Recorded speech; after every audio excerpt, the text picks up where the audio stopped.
Good morning. आप सभी का स्वागत है हमारे यूट्यूब चैनल SR के खुशी में।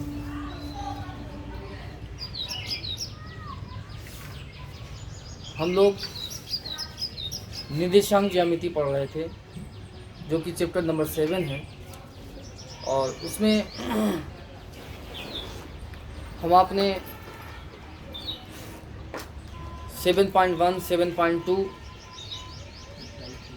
कंप्लीट कर ली है। आगे हम लोग 7.3 जो कि लास्ट एक्सरसाइज है इस चैप्टर की, आज वो कंप्लीट करेंगे।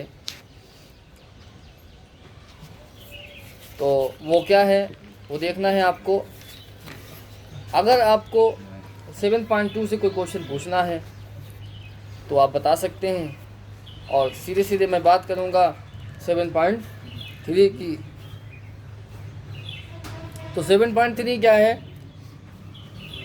7.3 जो है, उससे पहले हम बताने से पहले हम आपको बताते चलें कि यदि कोई त्रिभुज आपको दिया हुआ है और उस त्रिभुज के क्षेत्रफल की बात करता है क्वेश्चन में कि त्रिभुज का क्षेत्रफल ज्ञात कीजिए, तो बेटा याद रखना त्रिभुज के क्षेत्रफल का फॉर्मूला क्या होता है।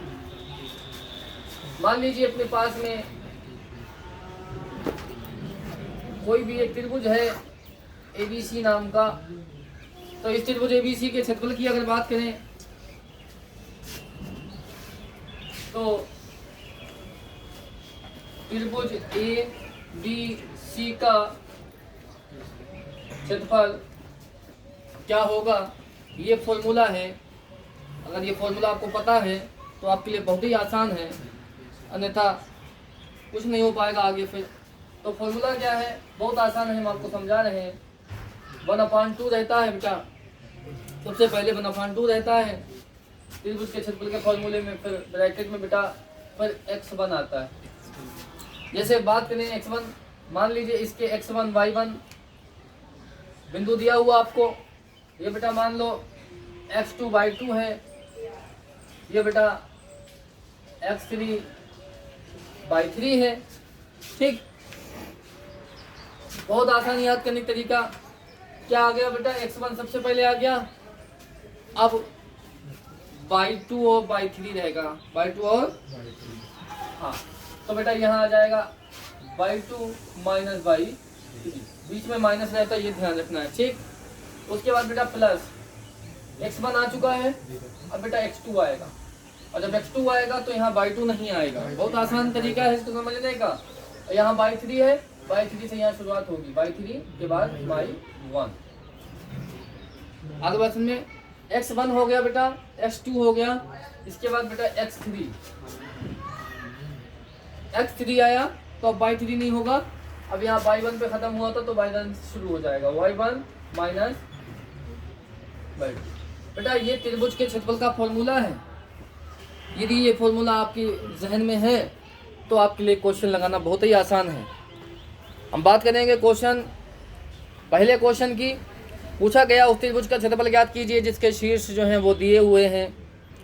दो पार्ट हैं, एक पार्ट हम आपको समझाएंगे, तो वो बताइए।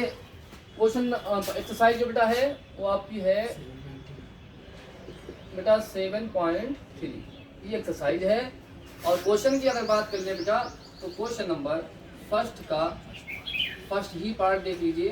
ठीक ना, तो सबसे पहले हम बात करेंगे त्रिभुज के शीर्ष। तो बताओ बेटा त्रिभुज के शीर्ष क्या क्या दिए हुए हैं? 2,3 -1,0 जी, 2,-4। ये बेटा त्रिभुज के शीर्ष दिए हैं। ठीक है, ये बेटा क्या दिए, त्रिभुज के शीर्ष दिए हुए हैं, और हमें निकालना क्या है, त्रिभुज का क्षेत्रफल निकालना है। ठीक, तो अभी हम आपको फॉर्मूला बता ही दिए। उससे पहले बेटा क्या करना है, देखो हमको दिया है 2,3 -1,0 2,-4 शीर्ष है त्रिभुज के, एक ये दिया, एक ये दिया, एक ये दिया। ठीक है, तो देखो बेटा ये हो गया x1 y1 x2 y2 x3 y3। ठीक है, अर्थ में आ गई। अब यहाँ लिख देंगे क्या बेटा, त्रिभुज का क्षेत्रफल इज इक्वल टू 1/2। अभी आपको पता है बहुत आसान है बेटा, x1 होगा तो अब y2 माइनस y3 रहेगा, प्लस रहता है, x2 रहेगा बेटा तो y3 माइनस y1 रहेगा बेटा, x3 रहता है तो y1 माइनस y2 रहता है। बहुत ही आसान है याद करने का तरीका। ठीक है, x1 x2 x3 x1 x2 x3, ये ध्यान रखना बस केवल। 1/2 बेटा देखो ध्यान से, अब इसके वैल्यू पुट करेंगे सबकी। बेटा x1 2 है बेटा, ये 2 आया। y2 बेटा कितना है 0 बेटा सन्नाटा। y3 कितना है -4, माइनस यहाँ रहता है बेटा, माइनस का 4, बोलो कौन, प्लस का 4, प्लस x2 बेटा माइनस का है, यहाँ प्लस लगा हुआ है, माइनस हो जाएगा तो प्लस माइनस माइनस बेटा हो गया। y3 अपने पास माइनस का 4 बेटा, -4। y1 कितना बेटा अपने पास में 3 बेटा, ये 3 आया। x3 बेटा कितना 2 बेटा, प्लस का है तो ऐसे ही आ गया 2, और बेटा y1 कितना 3, ये 3 आया। y2 कितना बेटा 0, ये हो गया। सारे मान आपने रख दिए। अब कैलकुलेशन ही है, थोड़ा बहुत कैलकुलेशन करेंगे हम लोग। क्या करेंगे, कैलकुलेशन कर लो। तो देखो 0 प्लस 4 आएगा, तो देखो ये आ गया 2 × 4 माइनस। ठीक है, 1 -4 -3 बेटा दोनों जुड़ेगा, -3 आएगा, माइनस का 7 थोड़ा -7। ठीक, प्लस 3 - 0 बेटा कितना आएगा 3 आएगा। ठीक है कि नहीं, ठीक है। आगे देखिए, 1/2 2 चक्कू 8 आ गया, 7 काम माइनस का 1 और माइनस का 7, तो माइनस माइनस बोलो कौन, प्लस। 2 3 6 बेटा जोड़ दीजिए। 1/2 8 7 15 15 और 6 21, ये लो 21 आ गया। 21 कम 21 और बटा 2 भाग दे दीजिएगा। 2 1 कम 2 न जाने का 0.2 पंजे 10, कितना आ गया 10.5 मात्रा। ठीक है बेटा, उम्मीद है क्वेश्चन आपको समझ में आया होगा। ठीक बेटा, ये क्षेत्रफल है तो इसमें एक बात ये लिख लो, उसको हटा दो, ये लिख लो वर्ग मात्रा। क्या लिख लो, वर्ग मात्रा। ठीक है, उम्मीद है बेटा क्वेश्चन आपको समझ में आया होगा। ठीक है, ये बहुत ही अच्छा क्वेश्चन है, और इसके जस्ट बाद हम लोग इसी पैटर्न पे, इसी फॉर्मूले पे इट मीन्स क्वेश्चन करेंगे, जहाँ से हम लोग के का मान फाइंड आउट करेंगे।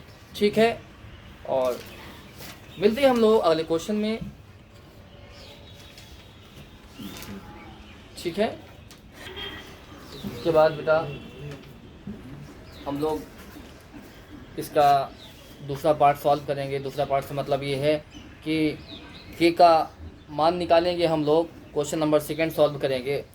और बता दें आपको कि दुनिया में अगर सबसे अच्छा सोचना है, दुनिया में अगर सबसे अच्छा सोचना है तो सबसे पहले किसी का बुरा सोचना बंद करना होगा आपको। ठीक है, ये फैक्ट है। अगर आप किसी के बारे में बुरा सोचते हो तो आपके साथ अच्छा होने वाला नहीं है। इसलिए जो बुरा है उसके बारे में भी अच्छा सोचेंगे तो ऑटोमेटिक आपके साथ अच्छा हो जाएगा। ठीक है, तो क्वेश्चन क्या है, तो क्वेश्चन भी बहुत अच्छा होने वाला है, क्वेश्चन भी बहुत अच्छा होने वाला है, समझिए। क्वेश्चन नंबर 2 की बात करेंगे बेटा हम लोग, समझ बात को।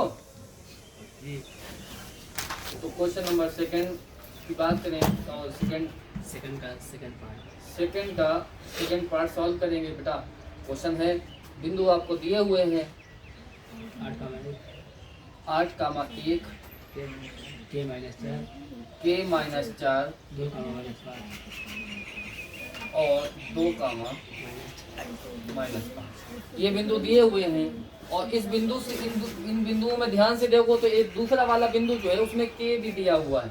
ये के दिया है, आपको के का मान निकालना है बेटा। इस क्वेश्चन में क्या निकालना है?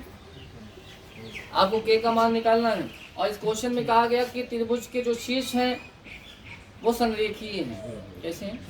संरेखीय। तो सबसे पहले हमने इसको तो खैर मान लिया कि ये x1 सर है, ये y1 है, और ये x2 है, ये y2 है, x3 है और ये y3। ठीक, बात समझ आ रही? एक बात ध्यान रखना, बिंदु त्रिभुज के संरेख कब होते हैं? जब त्रिभुज का क्षेत्रफल 0 होता है। त्रिभुज क्षेत्रफल 0 होता है तब बिंदु जो होते हैं वो संरेख होते हैं। ठीक, यहाँ पे आप लिख सकते हैं क्या?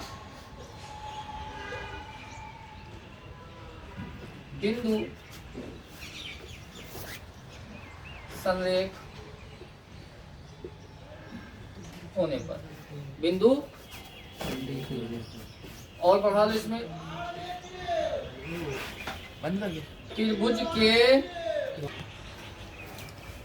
त्रिभुज के बिंदु संरेख होने पर त्रिभुज का क्षेत्रफल क्या होता है? 0 होता है। तो यहाँ पे लिखेंगे त्रिभुज का क्षेत्रफल बराबर 0। ठीक, बिंदु संरेख कब होते हैं त्रिभुज के? जब त्रिभुज का क्षेत्रफल क्या होगा? 0 होगा, 0 होगा। त्रिभुज का क्षेत्रफल बेटा क्या होता है? ये फॉर्मूला हमने आपको बताया था, नहीं बताया था अभी? तो देखो बेटा 1/2 x1 ब्रैकेट में y2 माइनस y3 प्लस बेटा x2 ब्रैकेट में y3 minus y1 plus x3 बेटा y1 माइनस y2। ठीक, ये फॉर्मूला हमने आपको भी बताया था, इक्वल टू बेटा 0। ठीक, देखो यहाँ पे मल्टीप्लाई में बेटा 1/2 दिया है। इस 1/2 को आप यहाँ लेके आओगे, यहाँ 0 है तो बताओ क्या हो जाएगा बेटा?